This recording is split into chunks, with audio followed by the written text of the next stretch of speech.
2014년도에 에콰도르 도착해서 한동안은 이 시간쯤에 한국에서 뭐 하고 있을 텐데 그런 생각이 많이 나더라고요. 그 다음에 또 이제 한 8년 있다가 미국에 가서 주일날 예배 드릴 때 이때 우리 에콰도르에서 뭐 할 텐데 생각이 나더라고요. 아마 지금 우리 신목사님 우리 교회에서 지금 뭐 하고 있을 텐데 그 생각만 하실 것 같아요, 다들. 자, 그러면서 세 개의 교회가 다 흩어져 있지만 우리 요한계시록에 나타나는 언젠가는 온 교회가 구원받은 백성 전체가 모여서 함께 하나님을 찬양할 그런 시기가 있겠죠. 지금은 시간적으로도 또 1세기 사람과 우리 21세기 사람 만날 수 없지만 그때는 동시대적으로 또 모든 지역의 사람들이 그리스도 앞에 나타나서 찬양할 때가 있을 것이다. 우리 예배는 오늘도 하늘의 천군 천사와 함께 화답하는 그런 예배입니다. 온 세계 교회가 주님의 이름을 함께 높이는데 우리도 함께 주님을 찬양하는 것입니다. 오늘 아까 또 교동문 읽다가 잠깐 우리가 이제 헷갈렸는데요. 그런 생각이 나더라고요. 어떤 저희 선배가 옛날에 어떤 교회에 갔었는데 저녁 예배였대요. 저녁 예배인데 갑자기 정전이 확 된 거예요. 근데 정전되는 순간 어떤 교동문 읽는 시간이었어요. 네, 10계명이었대요. 근데 제 일은 뭐 나의 다니시는 성기지 말고 제 일은 우상을 만들지 말라 땅에 있는 것이나 하늘에 있는 것을 쫙 했는데 딱샷 이제 교동문 막 하는 순간에 불이 탁 나간 거예요. 그래가지고 근데도 교인들이 하루 틀림없이 그거를 그대로 다 읽는 것처럼 하더래요. 근데 굉장히 인상 깊었다. 근데 그게 오래전 얘기거든요. 우리가 영상시대를 살다 보니까 이제는 잘 암송하는 걸 확실히 떨어지는 것 같습니다. 네. 모든 일은 과정이 있습니다. 아무리 위대한 일도 그것이 성취되기까지의 과정의 일들을 보면 매우 평범하고 하찮게 보이는 일들로 채워져 있음을 보게 됩니다. 그것은 하나님의 일도 마찬가지입니다. 그러나 우리들은 그러한 평범한 일들의 의미를 이해하지 못하고 쉬이 낙심하며 짜증내며 또 나의 인생이 그렇게 하찮은 일들에 허비된다고 생각하며 슬퍼할 때가 있습니다. 여러분 가정의 자녀들을 키울 때 내가 이렇게 이 자녀들 뒤치다거리 하면서 내 인생이 이렇게 다 허비되고 있는구나. 가끔은 매일은 아니더라도 또 남편 뒤치다거리 하면서 내가 왜 이렇게 해야 되나 그런 분도 있을지 모르겠습니다. 회사의 업무도 또 이렇게 반복되다 보면 이게 무슨 의미가 있는지 생각하지 못하고 목구멍이 포도청이다 생각하고 그냥 할 때도 있고요. 또 교회에 사실 나와서 봉사하는 것도 어떨 때 힘들죠. 의자 접었다 폈다 하는 것, 또 선거대 찬양하지만 어떨 땐 입술로는 찬양하지만 마음이 찬양이 따라잡지 못하고 마음이 피곤했을 때가 있습니다. 의미를 모를 때 참 그렇습니다. 이웃관관에서 생각해 보았어요. 중세 오래전에 한 채석장에서 두 사람이 돌을 열심히 쪼고 있었습니다. 그래서 한 사람이 물었대요. 당신 지금 뭐 하고 있습니까? 그랬더니 뜨거운 여름날인데 얼굴이 불평이 가득해서 내가 지금 돌 쪼고 있는 거 안 보이냐고 지금 그렇게 신경질을 내며 답변을 하더래요. 근데 한 사람은 옆에서 돌을 쪼고 있는데 당신 지금 뭐 하고 있습니까? 근데 그런 기쁨이 굉장히 충만한 얼굴로 나는 지금 하나님께서 창조자 하나님께 예배드릴 거대한 성전을 짓고 있습니다. 그렇게 말을 했답니다. 두 사람이 똑같은 일을 하고 있지만 한 사람은 자기가 하고 있는 일의 큰 그림을 보면서 의미를 느끼고 한 사람은 그저 그 일을 하지만 많이 못해서 힘들어서 하고 있는 그런 모습을 대조하는 그런 예화입니다. 만약 우리는 우리가 하고 있는 작고 평범한 일들에 대해 의미를 부여할 수 있는 신앙적인 안목과 훈련을 하지 않는다면 우리 인생은 정말 허무하게 느껴질 것입니다. 그래서 우리 그리스도인들은 성경을 사랑합니다.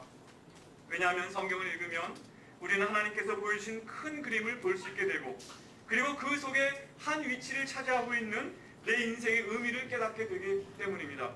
성경은 이 세상을 향한 하나님의 계획과 그것을 성취해 나가시는 하나님의 선교의 위대한 이야기를 우리에게 들려줍니다. 하나님께서는 바로 우리가 그 거대한 이야기, 그 이야기 속에 만물을 회복시키시는 하나님의 계획을 이루는데 중심에 서 있는 존재들이라고 우리 각자가 그렇게 말씀하고 있습니다. 성경 공동체로서 우리 이한교회는 그리스도 안에서 만물을 구속하시고 통일하시는 하나님의 계획을 이루는데 중요한 한 부분을 차지하고 있고 우리 각자는 지금 이 세상에서 그 일에 참여하고 있다는 그런 선교적인 감각을 유지해야 합니다. 그렇게 될 때만 우리 삶이 무의미하지 않고 감각을 가지고 인생을 살게 되는 것입니다. 오늘 본문은 창세기의 맨 마지막 부분이죠. 창세기가 1장부터 50장까지 있습니다. 출애굽기는 몇 장까지인지 아세요? 질문 40장까지 있습니다. 뭐 이거 중요한 건 아니지만 50장, 출애굽기 40장까지 있는지 모르겠네. 한번 네, 40장까지 있네요. 창세기 50장까지 있는데 오늘 본문이 마지막 50장이거든요. 50장 얘기인데 사실 이것은 창세기 전체 스토리의 의미가 집약된 부분이라고 말할 수 있어요. 왜냐하면 이야기는 끝에 가야 이게 전체 의미가 드러나거든요. 여러분 드라마 보시잖아요. 저도 드라마를 좀 좋아하는, 남자는 뉴스를 좋아하고 여자는 드라마를 좋아한다 그러는데 저도 드라마도 상당히 좋아하는데 특별히 역사물 같은 거 좋아하는데요. 뭐 그냥 전의 전쟁? 네, 그거 뭐 저는 처음부터 가보진 않았지만 맨 마지막 거는 봤어요. 왜 이렇게 끝났지만 하여간 어쨌든 끝까지 다 봐야 이야기가 어떻게 전개가 됐고 의미가 뭔지 좀 드러나게 되는 것이죠. 창세기도 1장부터 50장까지 전개되면서 이 마지막 부분에 와야 창세기가 전하고자 하는 이야기가 무엇인지 우리가 확실히 알게 됩니다. 많은 성경학자들이 말하기를 창세기는 출애굽기의 서론적인 부분이다 이렇게 말하고 있어요. 오늘 창세기 본문 50장의 마지막 절은 애굽이라는 단어로 끝납니다. 애굽에서 입관하였다. 요셉이 죽어서 애굽에서 입관하였더라. 우리나라 성경에는 입관하였다가 끝이지만 원래 그 히브리어 본문에는 미츠라임이라는 애굽에서라는 단어로 끝나고 있습니다. 영어 성경에도 in Egypt 이렇게 끝나고 있어요. 이집트라는 애굽이라는 단어가 마지막 단어입니다.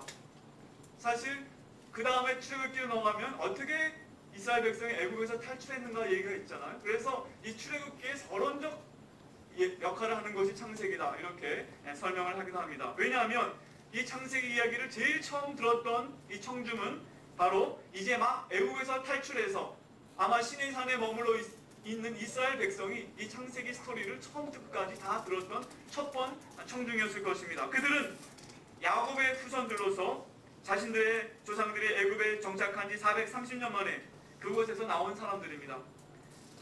그 백성들은 창세기 이야기를 들으면서 자신들이 누구이며 어떻게 자신들이 애굽에 살게 되었었는가 그 얘기, 과거를 깨닫게 되었습니다. 그리고 왜 지금 광야에 있는가, 현재를 깨닫게 됩니다. 그리고 왜 가나안 땅을 향하여 나가야 하는가, 미래를 깨닫게 되는 것입니다. 그들은 창세기 이야기를 들으면서 자신들이 하나님의 형상대로 창조된 인류라는 것을 알게 됩니다. 뿐만 아니라 하나님의 형상대로 창조되었지만 하나님께 반역하여 타락한 인류의 한 부분이다 하는 것을 알게 됩니다. 뿐만 아니라 그 중에 하나님께서 선택하여 언약을 맺으신 아브라함의 조상 아브라함의 후손들이란 그런 것을 알게 됩니다. 뿐만 아니라 가나안 땅을 향해 가는 이유는 하나님께서 자신의 조상들인 아브라함과 이삭과 야곱에게 약속하신 땅이기 때문에 그 땅을 향해 가야 한다는 그런 목표를 깨닫게 되었을 것입니다. 24절 25절에 그것이 나와있죠. 24절 25절 한번 보겠습니다.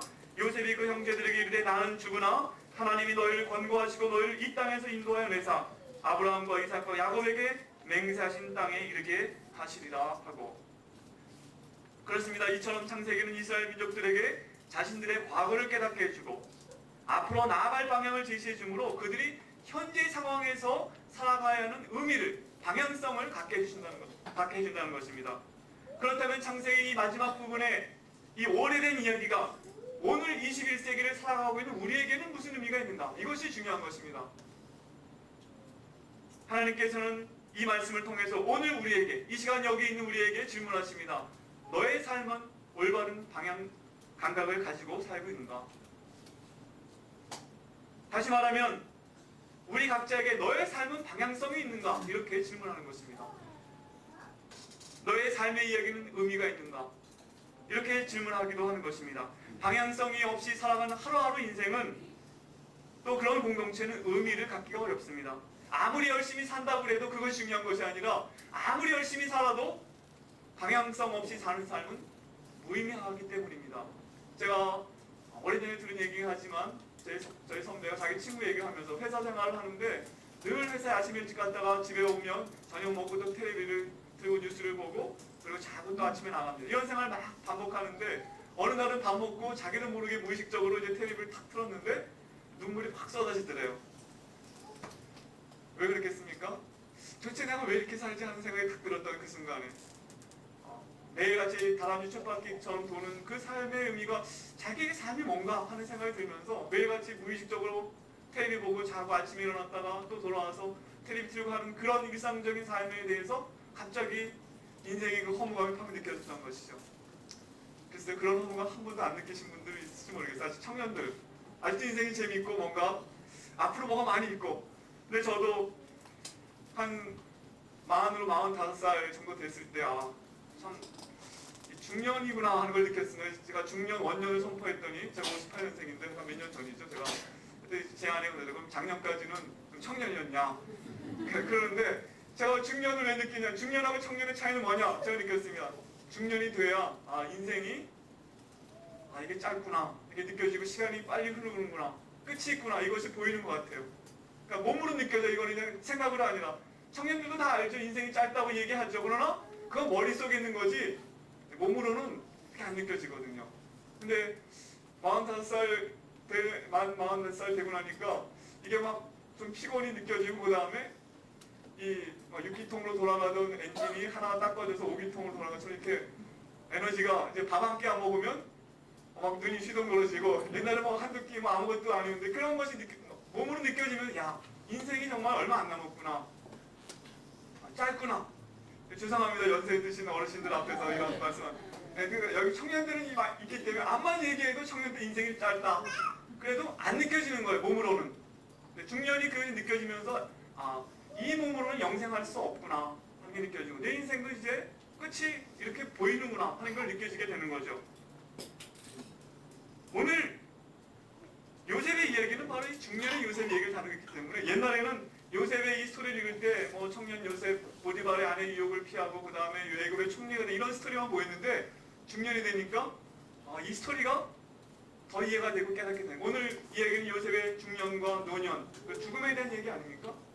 오늘 이것을 보면서 우리는 어떻게 올바른 방향 감각을 가지고 살아가야 할 것인가, 그렇게 하기 위해서 어떻게 해야 될 것인가, 세 가지로 생각해 보고자 합니다. 첫째는 우리는 하나님이 역사를 이끌고 나가시는 방향에 우리의 인생의 방향을 맞춰야 합니다. 올바른 방향 감각을 갖고 살기 위해서는 사실은 우리가 짧게 보면 방향 감각을 잡을 수가 없어요. 크게 봐야, 큰 그림을 봐야 방향 감각을 잡는데, 하나님께서 온 우주를 창조하시고 또 이 역사를 이끌어 가셔서 하나님 나라를 성취하시는 그 역사의 방향에 내 인생의 방향이 맞춰져야 올바른 방향으로 간다는 것입니다. 하나님이 세상을 향한 계획, 인류의 역사를 이끌어 가시는 그 방향을 깨닫고 내 자신의 생애를 그 방향과 일치시키는 것, 즉 선교적 감각을 갖고 살아가는 것, 이게 지난주에 4일 동안 우리가 했던 이야기의 핵심 내용입니다. 오늘 본문에서 요셉은 자신의 인생을 하나님의 계획과 섭리의 빛 아래 비춰보는 통찰력을 가졌던 것을 보게 됩니다. 형들이 찾아옵니다. 오랜 세월이 지났지만 형들은 아버지가 죽고 나니까 두려워. 이제 요셉이 아버지 살아계셨을 때는 손을 못했지만 해코지 하는 것이 아니냐. 사실은 죄진 사람은 오랫동안 그것을 털어내지 못하는 것 같아요.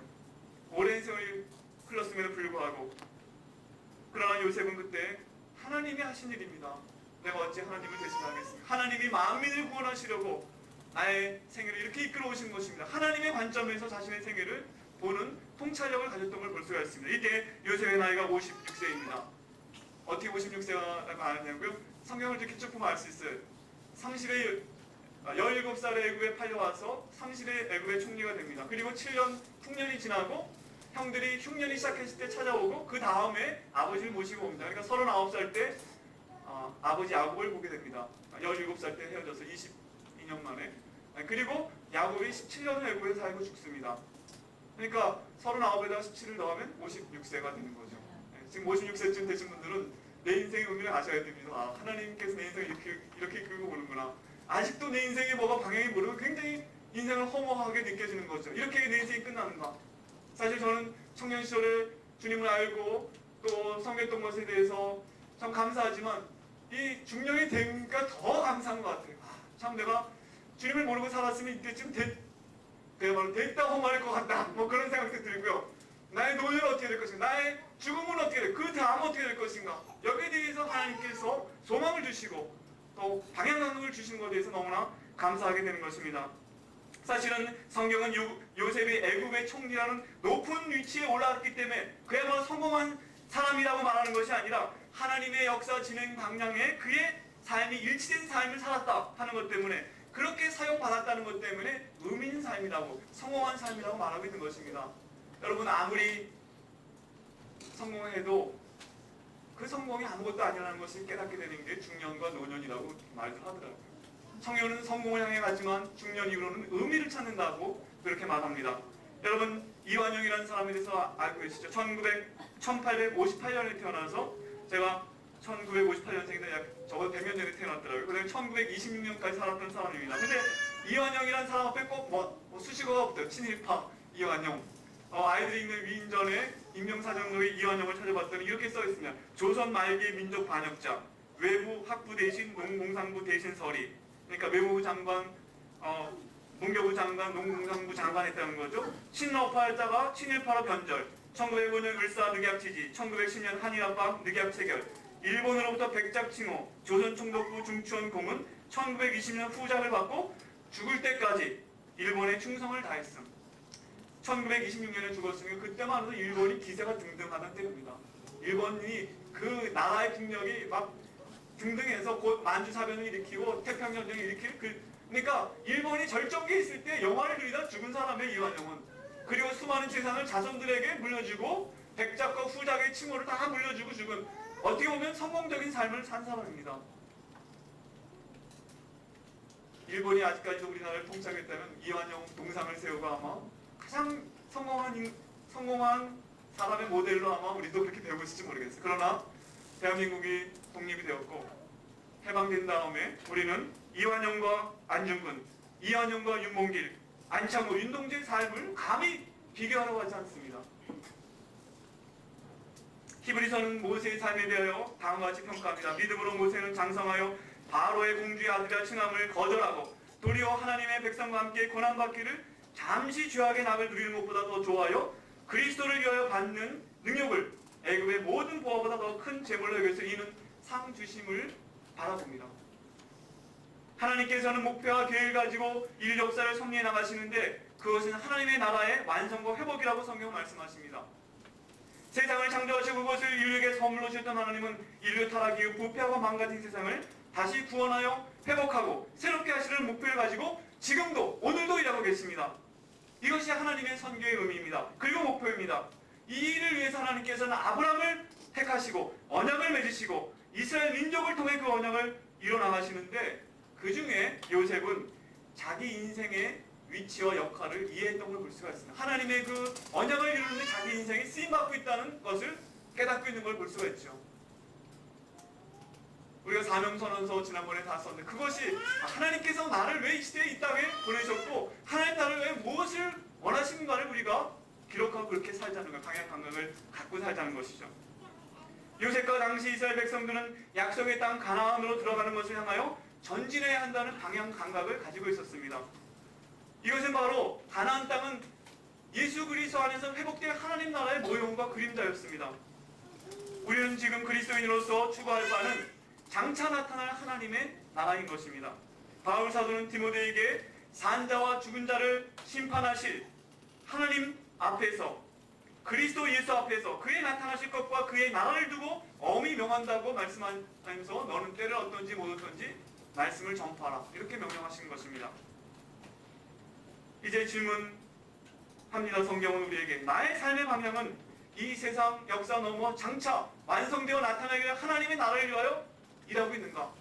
아니면 이 세상이 전부인 줄 알고 이완용처럼 육체가 망하지 않을 줄 알고 거기에 충성할 것인가? 아니면 독립투사들처럼 하나님의 나라가 임할 것을 보고 그 나라를 위하여 나의 삶을 투자할 것인가? 이것을 우리가 지금 결정하며 살아야 하는 것입니다. 하나님의 나라는 반드시 임하고 바울이 디모데에 권면했던 것처럼 장차 산자와 죽은 자를 심판하실 그리스도 예수 앞과 그의 나라를 두고 엄히 명한다고 말씀하고 있습니다. 너는 그 나라를 향하여 무엇을 했느냐? 하나님께서 우리에게 묻고 계십니다. 너의 인생에는 방향성이 있는가? 그리고 그 방향이 그리스도와 그 나라를 향하여 맞춰져 있는가? 우리에게 묻고 계십니다. 하나님의 나라의 백성으로서 삶을 살고 있는가? 그리고 하나님 나라를 위해 투자되는 삶을 살고 있는가? 내가 하는 모든 일들이 그 나라와 관계가 있는가? 의미가 있는가? 이렇게 우리에게 질문하고 계신 것입니다. 이것은 한마디로 축약하자면 선교적인 삶을 살고 있는가? 하나님께서 이 우주를 회복하고 역사를 새롭게 하고 그리고 하나님 나라를 이루려고 하는데 나의 삶이 거기 들여지고 있는가? 이렇게 질문하고 있는 것입니다. 만일 예스라고 대답할 수 있다면, 그렇습니다 라고 대답할 수 있다면 내 인생은 가치 있는 것에 들여지게 되는 것입니다. 그렇지 않다면 우리의 삶에는 방향 조정이 필요합니다. 그것이 회개인 것입니다. 두 번째로, 어떻게 우리는 의미 있는 삶, 방향 감각을 가진 삶을 살 수가 있겠습니다. 그것은 연단을 받아야 합니다. 하나님께서 주신 연단, 방향 감각이 우리가 늘 이렇게 헷갈릴 때가 많아요. 사실 여러분, 그 비행기 조종사들이 지난 얼마 전, 몇 달 전에 이렇게 두 대나 비행기가 떨어지고 조종사를 죽는 경우가 있었는데, 비행기는 이 정치 비행, 이렇게 똑바로 날아가는 건 정치 비행, 하늘이 위에 있고 똑바로 날아가는 정치 비행이라고 그러고요. 이렇게 뒤집어서 날아갈 때가 이건 전복 비행이라고 한답니다. 근데 이렇게 날아가다가는 위로 올라가고 싶으면 이렇게 하늘로 올라가지만, 전복 비행으로 날아가다가 하늘로 올라가려면 자기는 위로 올라간다고 생각하면 잘못하면 이 바다로 빠지게 되는 거죠. 근데 자기가 똑바로 날아가고 있는지 뒤집어 날아가고 있는지 이걸 모르면 올라간다고 하는 것이 바다로 빠지게 되는 거죠. 그래서 사고가 난다고 그러죠. 많은 인생들이 하나님 없이 정복된 가치관을 갖고 살아가고 있습니다. 자신은 성공의 길이라고 생각하지만 그 길은 사실은 파멸의 길입니다. 하나님을 대적하는 길로 살아가고 있습니다. 그런데 이런 바른, 이렇게 정복된 우리의 인생이 바른 가치관을 회복하기 위해서 하나님께서 우리를 고난 가운데 연단해야 이런 가치관이 생기는 경우가 참 많습니다. 여러분, 평탄하고 형통할 때 하나님을 거부하기 참 쉽습니다. 내가 하나님 되어서 교만하기 쉽습니다. 그러나 하나님께서 우리를 고난 가운데 연단시키실 때 정말 우리 인생의 핵심 가치가 뭔가, 정말 가장 귀중한 것이 무엇인지 우리가 깨닫게 되죠. 사실 요셉이 어떻게 하나님의 성품과 계획에 대해 깊이 이해하는 성숙하고도 지혜로운 사람이 되었습니까? 처음부터 요셉이 그런 사람이었습니까? 요셉은 보면 형들 앞에서 이렇게 보면 미움받는지도 모르고 자랑하고 좀 경박한 면이 있었어요. 그러면 요셉이 나이가 먹었기 때문에 56세나 돼서 거의 이제 17세로부터 시작해갖고 40년의 생각가 흘렀기 때문에 그가 성숙해졌을까? 저절로? 그게 아닙니다. 나이를 먹는다고 저절로 성숙해지고 하나님의 뜻에 대한 통찰력이 생기는 것이 아니라는 것을 여러분과 제가 너무 잘 알지 않습니까? 요셉은 어떻게 하나님의 계획을 알게 되고 깨닫게 되고 순목하게 되었습니까? 그는 고난을 겪으면서 하나님과 그 계획에 대해 이해하는 사람이 되었다는 것을 알 수가 있습니다. 아버지 야곱의 총애를 한 몸에 받던 아들의 위치에서 노예 신분으로 떨어지고 거기서 또 감옥으로 떨어지고 고난의 세월을 보내면서 그는 고통과 원망과 실망과 외로움과 그리움을 다 맛봤을 것입니다. 그가 나중에 아들의 이름을 이렇게 붙이는 걸 볼 수가 있어요. 하나님이 나로 나의 모든 고난과 나의 아버지 온 집이를 잊어버리게 하셨다. 에브라임, 하나님이 나로 나의 수고한 땅에서 창성하게 하셨다. 사실 그는 고난의 삶을 통해서 그 고통의 시간들 속에서 하나님의 주권에, 하나님의 능하신 선 아래 순복하는 법을 배우고 그분을 의지하는 법을 배우며 의미 있는 인생을 살아가는 방법을, 비결을 터득했다고 볼 수 있습니다. 이것이 우리에게도 중요합니다. 우리가 언제 인생의 중요한 원리를 터득하고 또 재확인하게 됩니까? 인생의 정상에서가 아니라 골짜기에서, 풍랑 가운데, 위기 속에서 우리는 우리 인생의 정말 중요한 것이 뭔지 배우게 될 때가 너무나 많습니다. 그래서 로마서 5장 3절 4절에 우리가 환난 중에도 즐거워하나니 이는 환난은 인내를, 인내는 연단은 소망을 이루는 줄 아닙니다. 사실 우리가 평소 때는 성경 읽으면 그냥 밋밋하게 넘어가다가 고난의 때 하나님 말씀 읽을 때 정말 하나님께서 말씀하신 걸 느낄 때가 얼마나 많습니까? 그리고 나에게 주신 약속의 말씀을 받을 때가 얼마나 많습니까? 눈물 가운데 의지할 때가 하나님밖에 없습니다 라고 말하면서 하나님 말씀을 피게 됐을 때, 그때 하나님께서 우리에게 약속의 말씀을 주시고 위로하시고 너에게 가장 중요한 이것이다 말씀. 그때 우리가 하나님께 서원하고 하나님 나는 이렇게 살겠습니다 했던 그때 받은 교훈을 잊지 말고 살아가야지 우리가 바로 살 수 있다는 거예요.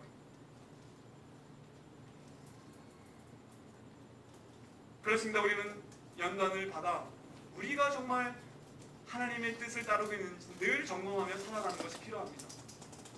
세 번째로, 어떻게 우리는 올바른 방향 감각을 가지고 살아가고 그렇게 산다는 무엇을 의미하는 것입니까? 그거는 소망 가운데 우리의 하루하루를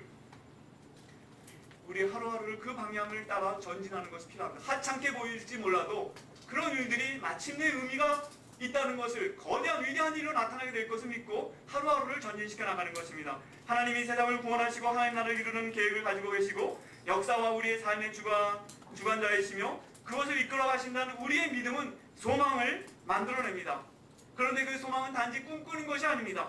그것은 하나님께서 의미와 결말을 마련해 놓으셨다는 확신 가운데 우리에게 할당된 과업을 날마다 감당해 나가는 것을 의미합니다. 우리가 우리 가정에서 자녀를 양육하고 키우는 것, 우리의 가정을 아름답게 세우는 것, 하나님 나라의 모형을 만드는 것입니다. 우리 자녀들에게 하나님 아버지의 이미지, 사랑의 하나님의 이미지를 우리 자녀들의 삶 속의 핵심 가치로 심어주는 그런 의미가 있는 것입니다. 우리가 직장에서 일하는 것도 하나님께서 다스리라고 한 이 세상을 아름답게 통치하는 하나님의 의와 기쁨과 평강의 나라로 만드는 한 부분이 될 수 있습니다. 우리가 교회에서 일하는 봉사는 이것이 하나님의 교회를, 그리스도의 몸을 세워가는 의미가 있는 것입니다.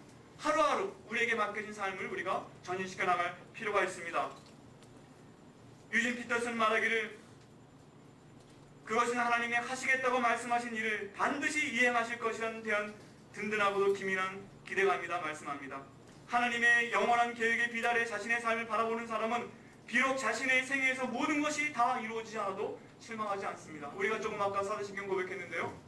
성령을 믿사오며 거룩한 공회와 성도가 서로 교통하는 것과 죄를 사유시는 것과 몸이 다시 사는 것과 영원히 사는 것을 믿습니다 라고 우리는 고백합니다. 그 영원한 빛 가운데 우리가 우리의 삶을 바라보는 것입니다. 우리의 인생이 이제 중년과 노년과 죽음으로 끝나는 것이 아니라 부활이 있고 영생이 있고 그리스도와 함께 영원한 하나님 나라를 통치할 것이라는 이 전망을 가진 우리의 삶은 지금부터 달라야 합니다. 어쩌면 우리의 기도가 우리의 생애에 다 응답받지 못할 수 있습니다. 요셉은 말해서 나는 죽으나 그런 너희는 하나님께서 약속하신 땅에 들어가게 될 것이다. 그 말씀하고 있습니다. 우리가 우리의 기도가 우리 생애 때 다 응답받기를 기대하는 사람은 그 사람은 그리스도인의 이 세계관을 가진 사람이 아닙니다. 믿음은 우리의 인생을 더 뛰어넘어 계속 열매를 맺게 되는 것입니다. 왜냐하면 그 꿈은 하나님과 일치되었기 때문에 그렇습니다. 아브라함에게 주신 약속은 이삭과 야곱으로 이어지고 요셉으로 인해서 애굽 땅에서 이스라엘 민족이 형성됨으로 가능케 되었고 마침내 예수님의 오심과 그의 죽으심으로 성취됩니다. 이제 예수 그리스도의 복음이 전파되고 그분의 재림으로 완성될 것을 바라보는 가운데 하나님의 나라의 완성과 그 백성의 구원이라는 원대한 계획은 인류 역사 속에 지금 실현되고 있습니다. 그래서 오늘 21명의 우리 형제들이 중국 땅에 가서 그 민족도 하나님의 백성의 계획의 일부가 된다는 것을 선포하기 위하여 그곳에 가 있는 것입니다. 우리는 지금 그 일에 참여하고 있습니다. 이제 말씀을 맺습니다. 내 삶에는 의미가 있는가? 내가 엮어가는 삶의 스토리는 줄거리가 있는가? 그냥 이런 사건이 있었다만 아니면 하나의 내 인생의 의미가 하나의 줄거리를 엮어서 하나의 스토리가 되고 있는가? 우리에게 너무나 중요합니다. 내 인생의 방향성이 있는가? 어떤 결말을 바라보는 가운데 이야기를 엮어가고 있는가? 내 인생의 끝은 무엇인가? 죽음인가? 아니면 영생인가? 우리 인생의 결말이 죽음이고 그것으로 끝나는 것이 전부라면 우리는 내일 죽을 터인 어차피 죽을 터인 언젠가는 먹고 마시자 쾌락주의로 살아가는 것이 더 현명한 방법인지도 모르겠습니다. 하지만 우리에게는 이 세상의 삶이 마무리된 후에 부활과 영생이 있으며 새하늘과 새 땅에서의 삶이 있고 즉 역사의 막이 내리는 순간에 하나님 나라가 열려지게 되고 그리고 도움받은 모든 하나님의 백성이 그리스도와 함께 영원토록 통치하는 그런 것이 우리의 미래라는 것을 성경이 말씀해 주고 있고 그것이 우리의 믿음이라면 그 목표를 향하여 방향감각을 가지고 살아가는 삶은 이완용 씨가 누렸던 상과 같은 풍요롭고 또 영화를 누리는 삶이 아니라 안중근과 같이 윤동주와 같이 고난받는 삶일 줄 몰라도 고난이 있다 할지라도 의미가 있기 때문에 풍성한 삶이 되는 것입니다. 오늘 본문에서 요셉은 가나안 땅을 바라보며 나중에 자신의 해골을 가지고 나가기를 부탁하고 죽습니다. 그는 이스라엘이 가나안 땅을 차지하는 그 결말을 보지 못했습니다. 하지만 그의 생애는 그러한 결말을 이루는데 의미 있는 한 기초를 마련한 삶이었습니다. 지금 우리는 예수님의 재림을 통해 하나님 나라가 나타나길 기다리면서 지금 이 땅에서 21세기의 한 부분을 살아가고 있습니다. 중동의 조그만 지역에서 텐트를 치고 왔다 갔다 하며 고민과 갈등 속에 살아가면서도 약속을 붙잡았던 아브라함과 이삭과 야곱의 생애 그리고 가족을 떠나 눈물을 흘리며 고통을 겪었지만 순결한 순종의 삶을 살았던 요셉의 이야기는 바로 하나님의 이야기였습니다. 아브라함의 이야기는 바로 하나님의 이야기, 요셉의 이야기는 바로 하나님의 이야기였습니다. 즉 그들의 이야기는 하나님이 형성한 이야기입니다. 그들의 삶은 하나님이 형성하고 계셨습니다. 하나님 나라와 연관된 이야기입니다. 하나님 나라의 역사의 중요한 자산이 되는 이야기입니다. 그리고 아브라함과 이삭과 야곱과 요셉의 이야기는 우리의 구원을 이루는 이야기가 되지 않았습니까? 왜냐하면 그들의 역사를 통해 그리스도가 오시고 그리스도께서 우리의 구원자가 되시기 때문에 그렇습니다. 놀라운 사실은 우리 각자의 삶도 매우 평범해 보이지만 하나님 나라를 향하여 믿음의 삶을 산다면, 믿음으로 전진하는 방향 감각을 가지고 산다면 우리의 삶의 이야기도 그 하나님 나라의 의미 있는 한 부분이 되리라. 그 성경은 말씀하고 있다는 것입니다. 아브라함의 이야기뿐 아니라 변진석의 이야기가 하나님 나라의 이야기가 될 수 있다. 성경은 우리에게 말씀하고 있어요. 우리 각자의 스토리가 믿음의 스토리를 엮어간다. 하나님이 형성한 얘기가 된다면 하나님 나라의 얘기가 되는 것입니다. 비록 성경에 기록되지 않는다 할지라도 그 나라가 이루어질 때 그 모든 스토리들이 기억되게 될 것입니다. 마지막으로 우리가 잊지 말아야 할 것은 우리는 하나님 나라를 향해 그 길을 혼자 걷는 사람들이 아니라 공동체를 이루어 걸어가고 있는 사람들입니다. 이 한교회는 이 땅에서 하나님 나라를 향하여 전진하는 순례자의 공동체입니다. 방랑자의 공동체가 아니라 어디로 갈지 몰라 인생을 방황하는 사람들의 모임이 아니라 뚜렷한 목표의식을 가지고 하나님 나라를 바라보며 함께 걸어가는 순례자의 공동체인 것입니다. 이 세상이 어렵고 어둡다고 합니다. 의미가 없고 소망이 없다고 합니다. 그러나 우리 그리스도인들은 순례자로서 같은 방향을 향하여 하나님 나라를 향하여 이 방향으로 향하여 걸어가게 되면 이 세상에 빛을 남게 되는 것입니다. 수많은 아름다운 이야기, 한 방향으로 함께 전진하며 수많은 아름다운 이야기, 하나님의 이야기를 이 땅에 남기는 우리 이한교회 공동체가 되기를 주님의 이름으로 축원합니다.